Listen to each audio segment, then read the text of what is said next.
Well, it's not very often you pick up the paper or however you get your information, and basically the headline says, former big league broadcaster, now baseball coach at Hastings College. I don't think it said exactly that, but that's the way I read it. And that man is Victor Rojas, who is now in his first year as the coach of Hastings College, my wife's alma mater, and 18 years as a big league announcer, as a Midwestern native and a family tradition in the game. And we're going to talk about that stuff. And he's spending a little bit of time with us. So, Victor, thank you. Oh, it's my pleasure to be here. So let's not bury the lead. This is a show about media, but let's not bury the lead. And that is, how did you end up becoming the baseball coach of the Broncos, go Broncos, in Hastings, Nebraska? We're going to spend 30 minutes. I might spend 27 of them, Okay. kind of going through the whole process. Let's go the shorter version. Yeah, shorter route. The long and short of it, I've been doing ESPN baseball for now 3 years. So I've done SEC, ACC, Big 12 tournament, and then regionals and super regionals. And I've really just kind of fallen in love with the college game. My son also is now playing college baseball. And so I kind of was gravitating towards that space. And after the regional down at super regional down at College Station in 2024, I started reaching out to a number of Division I coaches, with the idea being, with my background, not only in baseball, but having run a couple of minor league organizations and the like, the whole general manager route at the Division I level for baseball, which obviously now has become commonplace for football and basketball. And while many of them love the idea, nobody was quite ready to make a decision because the settlement hadn't come down the pike, which actually didn't happen until this year. And so, I on a whim, I think it was on a Friday last summer, there was a posting or an announcement that the head coach here at Hastings had stepped down. So I randomly sent an email to Chris Clements, the athletic director, saying, if you're willing to think outside the box, I'd love to have a conversation with you. And picked up my wife from work. We went to a bar across the street and sat down for, a happy hour. And not but 20 minutes later, I get a call and it says Hastings, Nebraska. I said, and I'm thinking to myself, there's no way that's already the college calling, because I was thinking, I may hear back from them next week. And sure enough, it was Chris who called me and wanted to make sure that it was, actually me that was applying for the job. And so long story short, I got to the point where we flew up here, fell in love with the community, fell in love with the campus. It's absolutely gorgeous. I grew up in a small town in Kansas, and this would kind of remind me of it. And it was me and another candidate, and they ended up going with a guy who had been here before as a graduate assistant, which I completely understood, familiarity and so on and so forth. And I had never been a college coach before. That was on a Friday. On Monday, Chris Clements called me and said, hey, he's backing out of the job. We'd like to offer you the job. I was offered the job. I verbally accepted the job. We went through the hoops for the background check, everything that week. On Friday of that week, I was at my brother-in-law's doctor's office having a physical, and literally on the table with the EKG stuff on my chest, and I get a phone call and it says Bristol, Connecticut. I answered it, and it was ESPN wanting to offer me a full-time job, recurring contract role. And so I felt awful. I didn't know what to do, but I ended up backing out of the Hastings job, never even thinking that maybe I should have broached the subject with Chris about working around my schedule. It's 2025 events. But I just felt at the time I needed to make the decision to just go full bore with ESPN. And so I backed out, but Chris and I stayed in contact. Literally the next morning, John, that was Friday when I backed out of it. Saturday morning at 6:30 in the morning when I was in Miami, I get a text from Tim Montez, who's the head coach at Ottawa University in Arizona. And I've known Monty since the late 80s when he tried to recruit me to Pepperdine. And he said, hey, I'm looking for an assistant head coach and a recruiting coordinator. If you're interested, I'd love to talk to you about it. And I said, there's no way I could text you everything that just happened the last 7 days. Call me. And so I explained it to him, and he said, yeah, we can work around your schedule and the like. And that's how I ended up getting hired at Ottawa. And so I spent 10 months there. there was a succession plan because Monty was planning on retiring in a couple of years. And my wife loves Arizona. That's her happy place. My daughter works out there. She went to GCU and she's with the Diamondbacks now. So it was like a perfect scenario. And then around late April, early May is when Chris Clements sent me a text on a Tuesday saying, "Hey, was that you doing the Arizona State game?" And I said, "Yeah." And we just back and forth via text. And, I sent the last text was, "Hey, hopefully one of these days we get a chance to work together. I think we could do some special things." Well, literally 48 hours later, I get a text from Chris saying, "Hey, call me when you get a second." And I've received that text before. And so I called him. He told me that they had just let go of the previous coach with 2 weeks left to go in the season, and that they needed me here, and the job was mine if I wanted it. And so I wrapped up my business in Arizona, and I accepted the job, and that's how I got here. So that's kind of the shortened version of it. But it was, I'm telling you, just crazy. 13 and a half months ago, I wasn't in college baseball. And in that time frame, I've lived in Florida, Arizona, and Nebraska, and I've been an assistant head coach and recruiting coordinator, and now a head coach. So it's been really good. It's been fun. I still get to dip my toe in the water with ESPN. They just re-upped me again, so I've got some college baseball to do, most of which we do from right here, live at home. I can do it from here. And so we'll work around my schedule so I don't miss any games for Hastings, but I'm thrilled to be here. I was going to ask you about the television bit because a lot of people don't know that you guys are so good at doing sports broadcasting in front of your computer that people don't know that you're sitting somewhere at home calling a game that might be 1,000 miles away. So Hastings is cool with that. That's fine. You do your ESPN thing and you coach.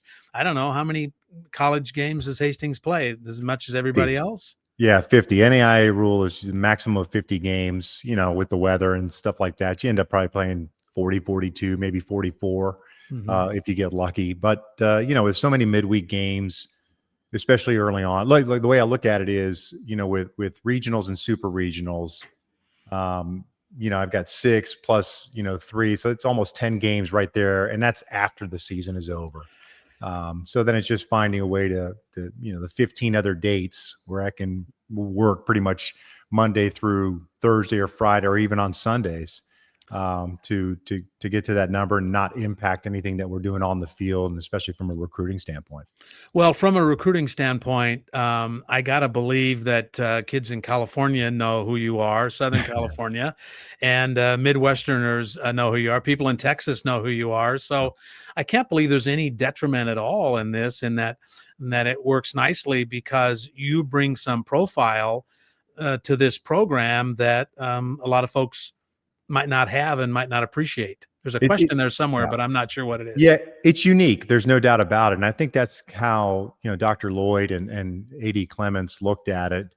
Not only did they need to make a change, but they needed to make a change that was impactful, not just another revolving door.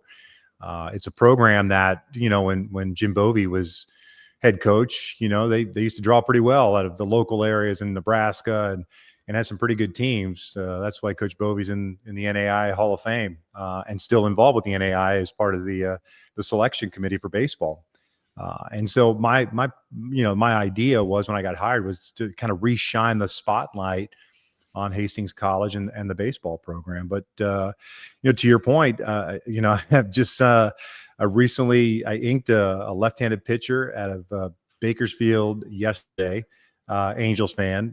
Last week there was a catcher from Southern California, also an Angels fan. Parents are Angels fans, so he is signed on. So I've been able to kind of go everywhere, and I get a lot of baseball alums here that keep asking me about what about the guys in our backyard in Nebraska. And the truth of the matter is that, this program hasn't been very good for 10 years. And so there's not a lot of draw right now for local kids to consider Hastings, not when you have, forget the Division I schools, but when you got Concordia and Doane and all the other options, plus the JUCOs that are in the area, with track records of winning baseball, recent winning baseball. And so at the end of the day, I know that I've got to go out and we got to win. And I knew that I wasn't going to bring back the same 9-33 team. So, from May 3rd through the first week of August, I brought in, I think it's 25, new players, 22 of which were transfer 4-year players or JUCO players, and then 3 high school kids that are 2-way players. So you look at our roster right now, and it's New Hampshire, and it's Minnesota, it's Wisconsin, Washington, California, Arizona, Texas. We got a kid that's coming at the break from Italy, another kid that's coming from Japan, a couple of kids from Canada. So the reach is there. And unfortunately for me, having a little bit of a platform on social media and, being in the baseball world, it's maybe a little bit easier for me to jump into somebody's DMs and connect with them and kind of share with them a story of Hastings baseball and what we're trying to do here. And so those doors have been opened that perhaps maybe wouldn't be for someone that, didn't have a platform where from a broadcasting perspective, I can be on TV. I did Little League World Series regionals in Southern California this summer in early August. And Devin Travis, my partner, kept bringing up Hastings College and all that stuff. So it's like, it's free pub. I don't want to do that because I don't want to be that guy. But, if it gets brought up and, why not? It's free publicity. So, one day I'd like to be able to just draw from Adams Central and Hastings High School and kind of, expand the bubble from there. But for right now, we just kind of have to do what we have to do. And we're looking pretty good right now. For those of you who didn't make the connection, Victor mentions the Angels fan from Bakersfield. Victor was the voice of the Angels on television for 18 years. And you kind of shocked the world by leaving that and then working in AA baseball in Texas. So it's not the first time you've made a career change that might have shocked some folks. Let's go back then and just for a quick moment, why did you leave broadcasting and why did you get out of that end of it? Still baseball, but why did you get out of that end of it then? Sure. We moved from Southern California back to North Texas in 2014. And in the summer of 2018, early 2019, my wife started having some health issues. And at that point, I was already 17 years into, broadcasting at the major league level and was having a blast doing it. But, the travel started to wear on me. I was starting to miss a lot of time at home with the kids and the like. But it was really, my wife's health issues that kind of started us thinking, man, if there was something that could happen, locally where I could stay home in North Texas, as opposed to going out to Southern California and renting a house for the summer and so on and so forth, that we would certainly talk about it. And then obviously COVID hit. Baseball got pushed back until late July, mid-July, I should say. And so that normal time frame where I would be gone from end of March, through September or into early October, I was able to spend a couple of more months at home. And in Texas, we were able to pretty much do, anything during the COVID stretch. And I really, really solidified my mindset of trying to find something that was closer to home. And I wasn't going to try to put a square peg in a round hole, but if something materialized, I was certainly going to explore it. And, that summer we went back to California. The season happened. It was really not a very good season for the Angels. The last game of the season that they ended up losing, as I was walking to the parking lot, the general manager got fired. And I had enough. And so I threw my hat in the ring for the general manager position, was granted an interview, went through the process. And, obviously they went in a different direction with Perry Manassian. And so I was fine going back to the Angels, as a broadcaster. I was under contract for 2021. And not but 3 or 4 weeks later, I get, a random message about the Frisco Roughriders and asking, would I be interested? And really it was more of, we have no idea if there's going to be a minor league season in 2021, which was true. Major League Baseball was still in the process of bringing in minor league baseball in-house, that they were taking over the minor leagues. And so we weren't sure, but they wanted to explore it, and they felt like they wanted somebody like myself to run the organization. And it was just kind of like a perfect timing, really, because I was looking for an excuse maybe to be home full time.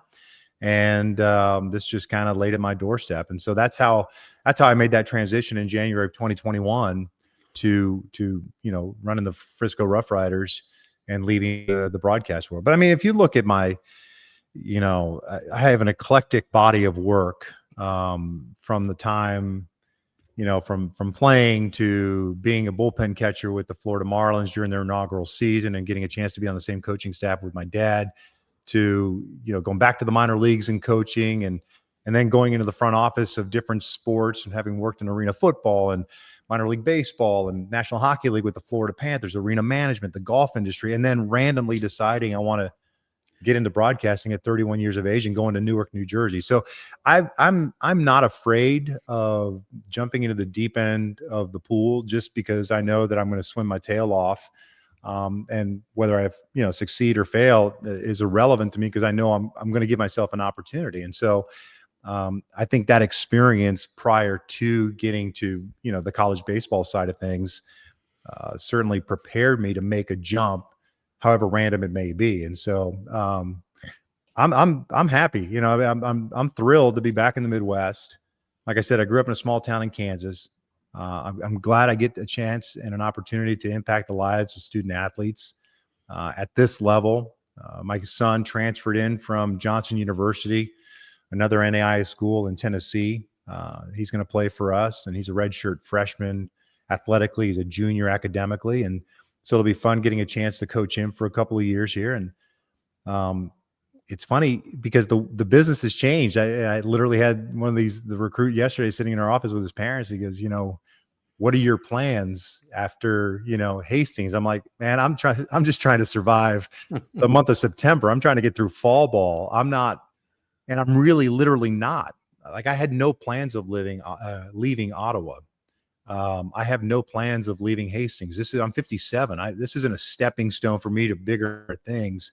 I genuinely want to build something here. I want to leave a lasting legacy. But that being said, God works in mysterious ways. You just never know. And I've opened my heart, my mind to him, and whatever path he chooses for us, and that's the path that we're going to go on. And like I said, 13 and a half months ago, I was nowhere near the college baseball world. And look what's happened since then. So, and I think we're much better for it. And, from a family standpoint, just from a happiness standpoint, I'm thrilled to be doing what I'm doing. Victor Rojas, Kansas native, former big league broadcaster, and now baseball coach at Hastings College in Hastings, Nebraska. He's been good enough to join us and talk a little bit about that. You mentioned your son. You've mentioned your father. For those folks who don't know, Cookie Rojas is your father. And when I was a kid in Nebraska, I've told you this before, became a Kansas City Royals fan. Cookie Rojas ends up out of the National League and jumps over to the American League and plays for the Royals. Yep. Of course, I'm a kid. I think he's been with the Royals all the time. What do I know? Little Cookie and little Freddie Patek, and here's these two guys. I'm a little guy, played baseball, and I think, man, this is one of my heroes.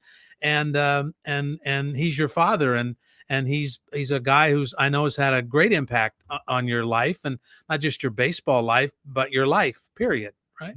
No, 100%. He's impacted our lives even when he wasn't home, and really a testament to my mom, because that poor lady, she had to raise 4 boys while Dad was on the road quite a bit, especially in the 80s after he retired, and he got into coaching with the Cubs and then went to the Angels as a special advisor and did that for 10 years. So while we were living in Kansas City, so the summer months we were playing our baseball season, it was tough for him to see games and the like. But I mean, I got my work ethic from him. As a matter of fact, the type of player that I gravitate towards is genuinely molded from him. You got a guy that maybe 5'10", 150 pounds, soaking wet, leaving Cuba with no money, didn't speak the language, but had the drive and determination of, a giant, to be able to carve out 16 years in the big leagues and 5 all-star appearances at a time that it wasn't a popularity contest. You were becoming an all-star because you were selected by your peers, and that says a lot. one All-Star appearance in 1965 in the National League, and then 4 with the Royals. And so, yeah, him and Mom is still kicking. He's wearing my mom out every single day because he keeps asking me, when's the schedule coming out? When's the schedule coming out? I'm gonna have to fly him here or have him meet us in Louisiana when we go play there at the end of February. But I joke around. Pardon my language, but he's going to be pissed if he doesn't die on a baseball field because that's just the way he is. I mean, he just loves the game that much, and that's where my love for the game has come from. Is obviously from both my mom and my dad. And everyone says, yeah, you got everything from Dad. I'm telling you what, I got a lot of my my personality and my knowledge of the game of baseball from my mom. They've known each other since elementary school. And so she soaked up all the knowledge, and she watches baseball religiously and watches all the sports, but loves baseball and can talk, with anybody about the game. And so, when he wasn't around, it was good to be able to share, special moments with her and have her pass it along to Dad and so on and so forth. But we were very fortunate the way we grew up.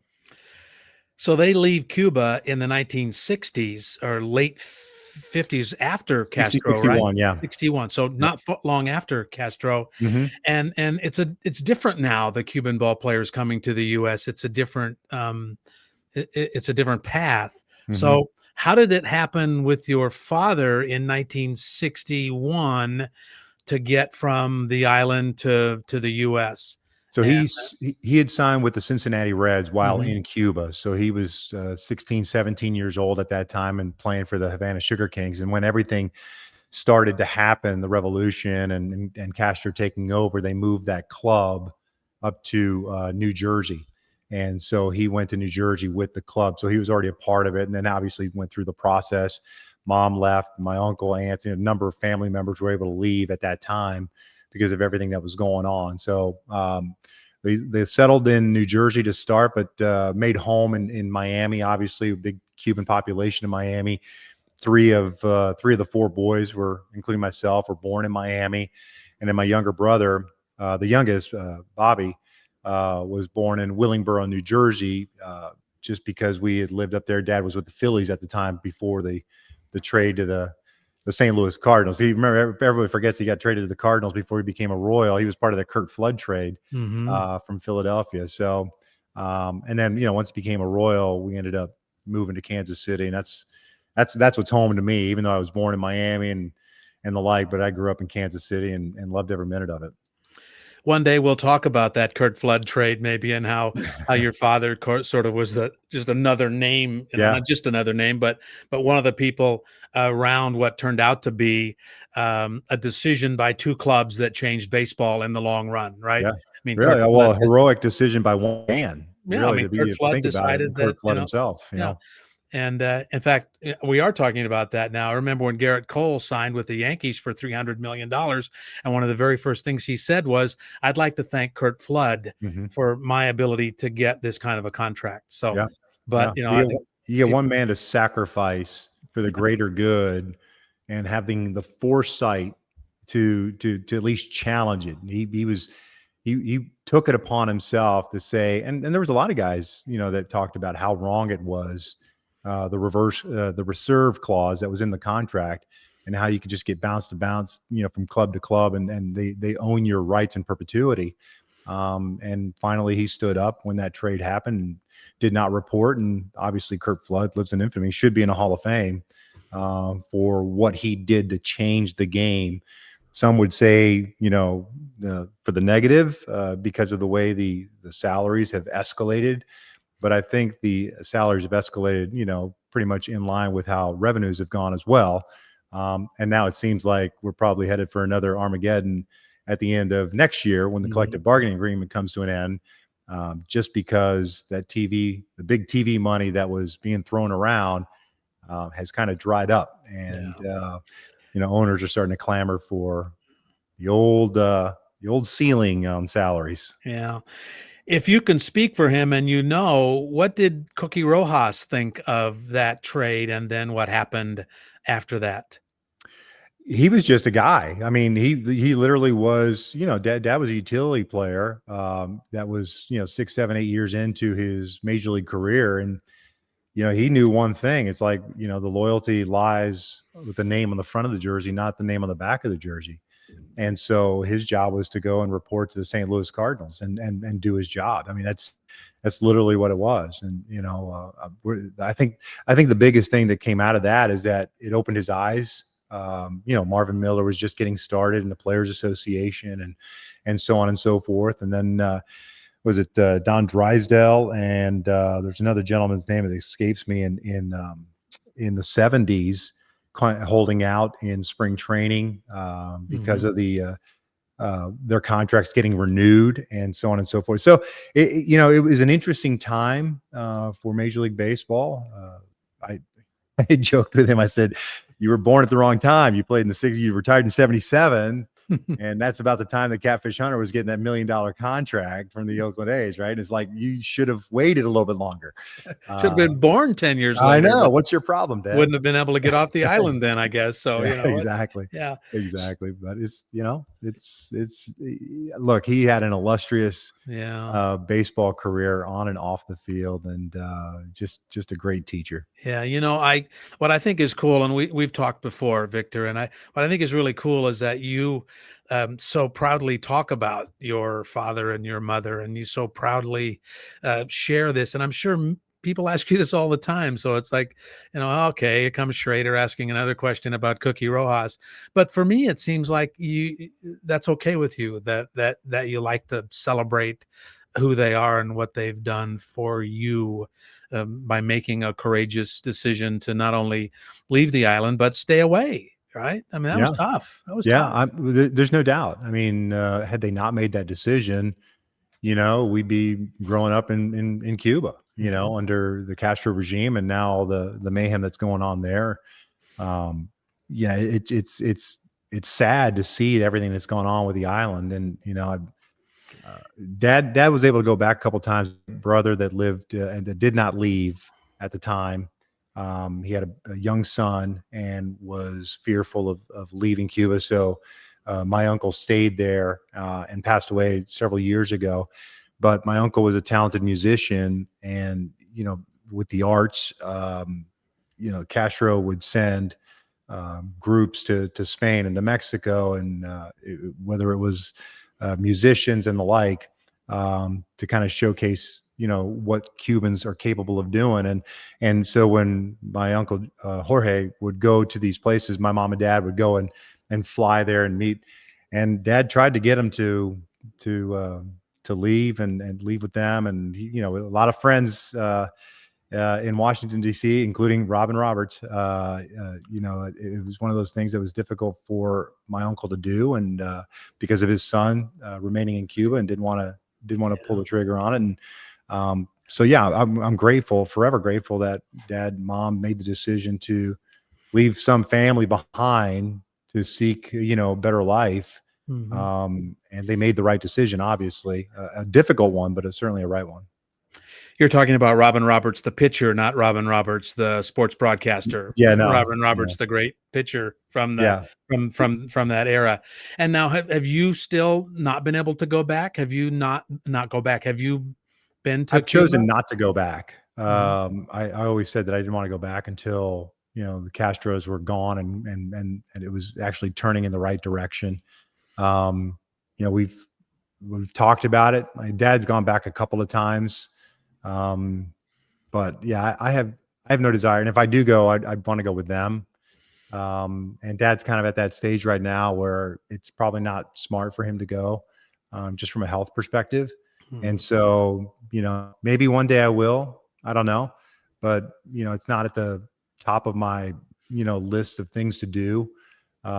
Just because my priorities are a little bit different right now, but I'd like to one day see where he was born and where he was raised and the like. And, my grandfather wanted him to be a doctor, not chase this silly professional baseball route. But I think he ultimately made the right decision. Do you ever think about this sort of introspectively, that you and your family is like the American story. It's like you sort of represent who we are. Do you ever think about that? I guess with the way the times are nowadays, and I'm one of those guys that I don't. There's certain things I just don't talk about just because it's you can never win, so it doesn't really matter. Not that I'm ever trying to win, Mm-hmm. but even just shooting your thoughts on a topic, get you chastised or crucified nowadays. So I look at it.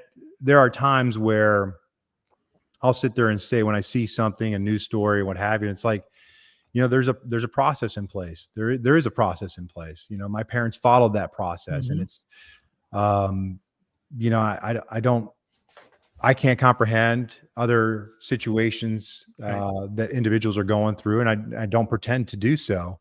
Some people, when push comes to shove, they make decisions that they feel they need to make in the moment, and I respect that. Yeah. Um, but that being said, I just, I wish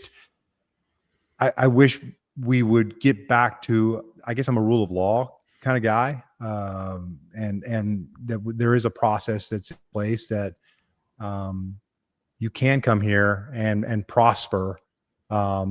Just follow the process. But again, I don't want to put myself in anybody's shoes. You know, Mom and dad made a tough decision at their time, to leave their family behind, and they rolled the dice, and were fortunate enough to land on their feet and follow it and become U.S. citizens and so on and so forth. So that path is there for everyone. It Yeah. really is. Yeah. Well, I appreciate that, and I hope I didn't put you on the spot. I didn't mean to. No, I really, because I mean, my wife's parents emigrated from Germany after World War II. I mean, the country is full of people who came from someplace else, yeah, and sometimes it's good and sometimes it's not, but it's who we are, and I love to celebrate the fact that. That's who we are. We're hundreds of millions of people who are one or two or three generations separated from other conditions, diasporas from Europe or from other parts of the world, from Asia. right. I mean, it just, for me, I think, a guy who grew up in Nebraska and my family's been here for, probably 10 generations. But I just think it's such an awesome experience and experiment we have going on here. And sure, we bump into each other and we sometimes call each other names, but collectively, it's the brilliance of who we are is No that doubt. No your doubt. family is from a different place than mine, and it's cool. Yeah, It's cool. 100%. As we wrap this up, Victor Rojas, the coach at Hastings College and a former big league announcer, what's next for the coach of the Broncos? What are you in the midst of right now? We're in the middle of our fall ball season. We've about 8 weeks total that we started back on August 25th.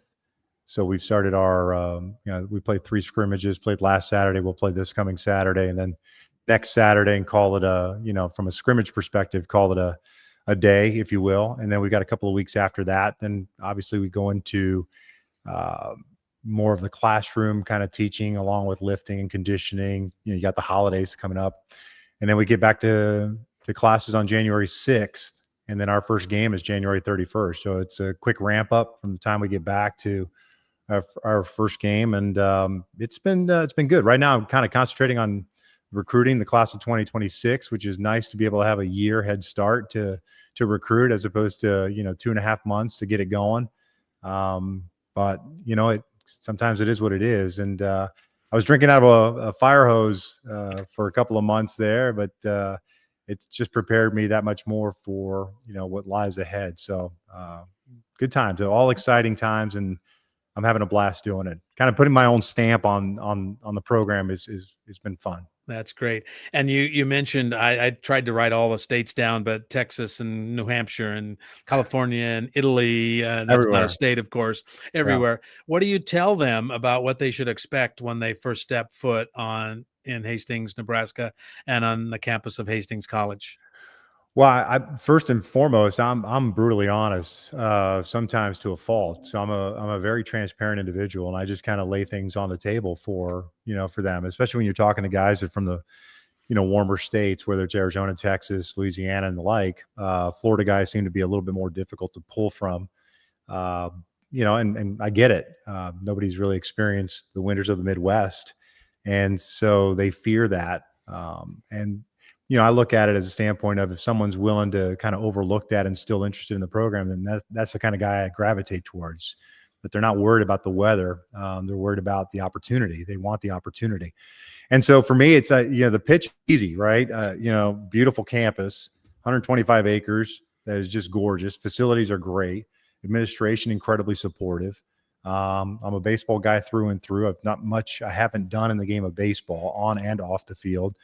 And then on top of that, not only can I feel like I can prepare them on the field, but because of my background outside of the coaching space, that I can prepare them for the real world. At the end of the day, it's about getting your education, your degree, and preparing these young men for when the time comes, because it inevitably comes at different time frames. But when somebody asks for the uniform off your back for the last time, and the question I rhetorically ask them is, are you going to be ready to hit the ground running when that time comes?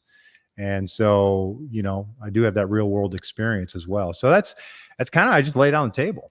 I really do. I'm not having gone through the recruiting process with my son.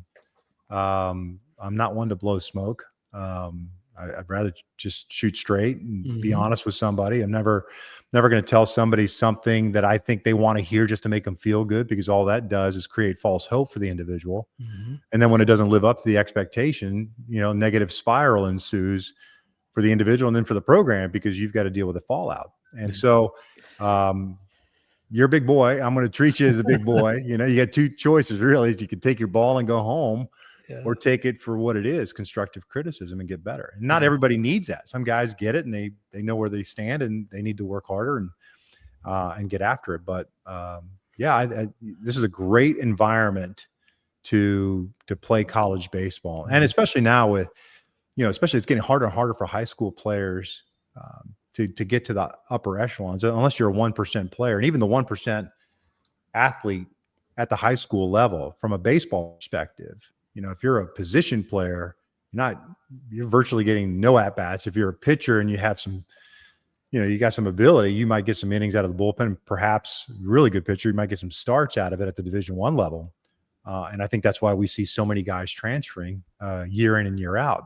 But because of the roster crunch that's happening because of the settlement, with everybody having to get to 34-man rosters coming in December, there's going to be this waterfall effect, and it's already happened, where these players that get cut have to go somewhere else, whether it's Division II, III, NAI, back to a JUCO if you haven't exhausted your eligibility. And I think that's why all the other levels are just getting better and better. Yeah. I think there's 6 or 7 NAI players got drafted this year by major league teams. And so, the old adage, I had a scout tell me when I was in North Georgia in college, tell me, he goes, it doesn't matter where you're at. If you're good, they'll find you. And then the other thing he always told me was, you're better off being a small fish it's better off being a big fish in a small pond rather than the other way around. You're the big fish in a small pond, meaning a small school or something like that, then more eyes are attracted to you. But if you're just another guy, and everybody is a guy at the Division I level, what are you doing? What's the separator, the differentiator between you and the guy you're trying to beat out? And if you don't have it, then most of those guys are ended up going somewhere else, and usually to a tick lower level. So it's an interesting time in this industry, that's for sure. And it must be a pretty cool consequence that you get to coach your son. Yeah. That's when we had talked about it, even for going to Ottawa, pretty much because tuition remission, right? Because there you go. So that was the kind of the chatter that we had. Hey, just finish your year, and you'll come out to Arizona, and we'll be together. And then all of a sudden, this thing whole happened, and he's here in Nebraska, and he's loving it. He's living on campus in an apartment with 3 teammates, and outstanding. He's happy, cool. And he's probably as relaxed as I've seen him, because he's one of those kids that he went to a Division I school in fall, his first fall of college, 17 years old, turned 18 in September, and new coach, bunch of transfers, and, love the college experience that he had there, but it wasn't a good environment for him from a baseball perspective. And so he ended up transferring to Tennessee and then got hurt that spring. It's just been kind of like, and so it's nice to see him just kind of just be himself, and you don't have to worry about the line. Well, I did tell him before school started, I said, listen, if you suck, you're not going to play. And so, Yeah, well, because the coach. So, yeah, well, but it's worked out really well. That's great. As I told you, my wife Tina is a proud alum of Hastings College, and I wish you all the best. Not just for that reason, but because I want you to do well, and I like you. And go get them. Thanks. Thank you, sir. I appreciate it. Thank you for having me on. Of course. Thanks. Thanks for the conversation. Victor Rojas is the baseball coach at Hastings College. A couple of decades of announcing in the big leagues, worked in the front office of baseball. In fact, he was born into baseball. I mean, he's been in baseball since he was born, and he's been kind enough to join us on Watch the Media.